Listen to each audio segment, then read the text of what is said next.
we're talking to small businesses. They've been very interested in tariffs. Sure. And one thing that we've thrown around in our office is, why aren't they taxing, virtual assistants? They're taxing, goods and services that have to be shipped here, and we're bearing the brunt of it. But what about these major corporations that have 100 virtual assistants at $5 an hour?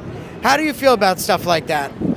It's a trick question, because if I gave you my true feelings on what I feel about the government, it'd be a long conversation. So why they do what they do, man, it doesn't make the world of sense. Why do I pay a tariff and a tax? I don't know. I pay sales tax and a tariff now, which I find to be kind of silly. They're both tax. Yeah. So can't make sense of what they do, man. You just got to learn how to adapt, play the game. I would opt for get rid of tariffs. Sure.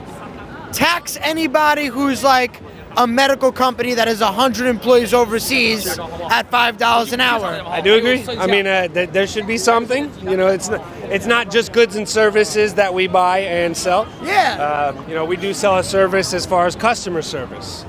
And that's not something that impacts the rest of us. It is a thing. So I hope that they figure that out. I hope you are the one that drives it. It's a great question to ask.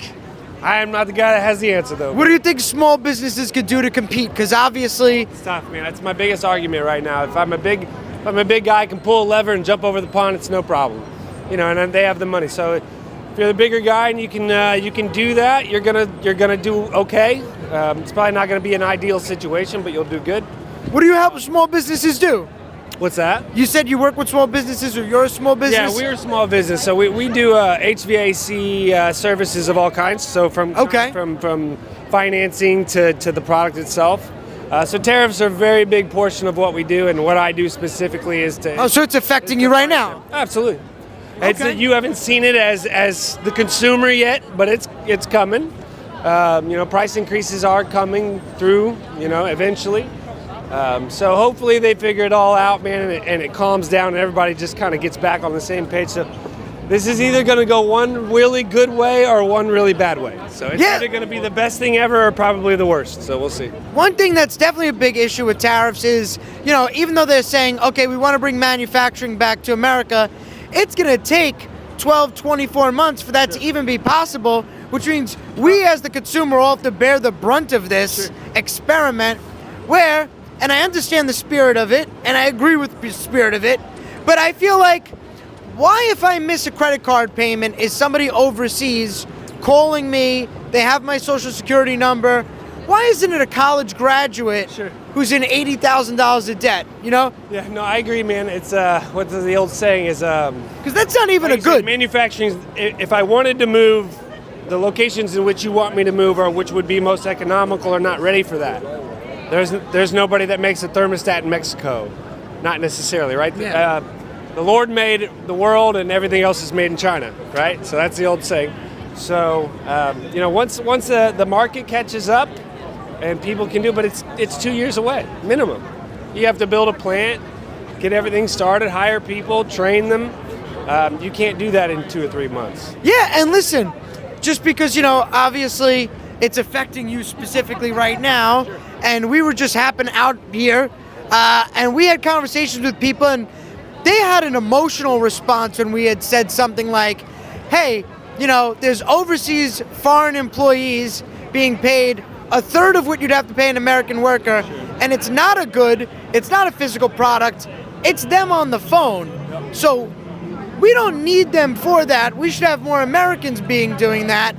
And one thing that I feel like that should be a payroll tax of some sort. If you have payroll in whatever country and that's what you're doing, there should be a report that if you're paying for customer service, employees, outside of your state or country, then because it just makes it more profit for them. Absolutely. They could afford to pay $20 an hour. We live in a capitalistic market, so. No, I'm with you. I can't hate them for it. That if you're going to use the law the way it is.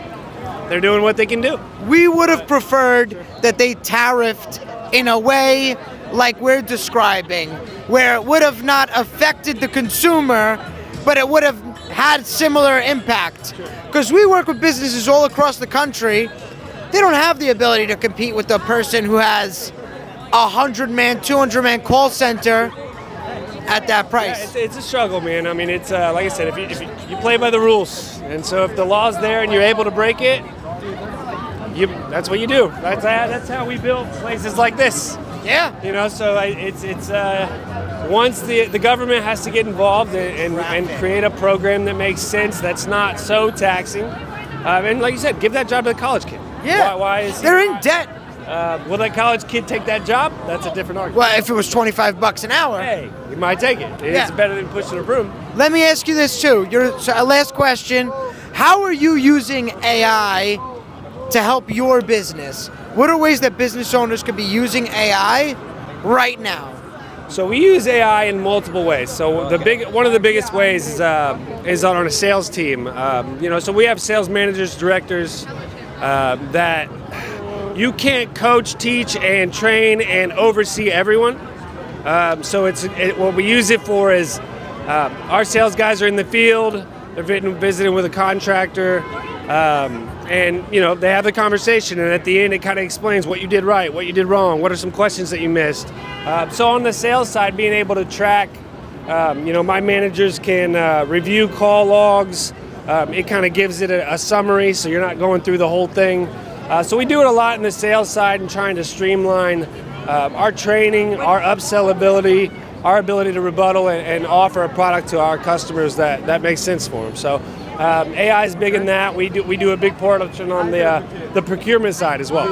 So we have AI that kind of drives our forecasting. It can take in a lot of variables that a human mind would take you a long time to store and be very expensive. And is this something that a lot of business owners can start using right away, that it's a little more intuitive, they can grasp it? Yeah, I mean, there's forecasting softwares out there that are phenomenal. It's obviously very new, so I can't say that it's perfect. But that's one advantage they have. Nobody's an expert. Yeah, nobody's an expert, man, and you're all just using little tools that'll help you get a little better. I don't think it'll ever be perfect, but it's definitely gotten us a step above where we were on the procurement and sales side. So, all right, hey, you want to shout out your business? yeah, Jackson Systems, Indianapolis. So any contractors, United States, nationwide. So we ship for free, anything over $100. So look us up, jacksonsystems.com. Hey, very cool.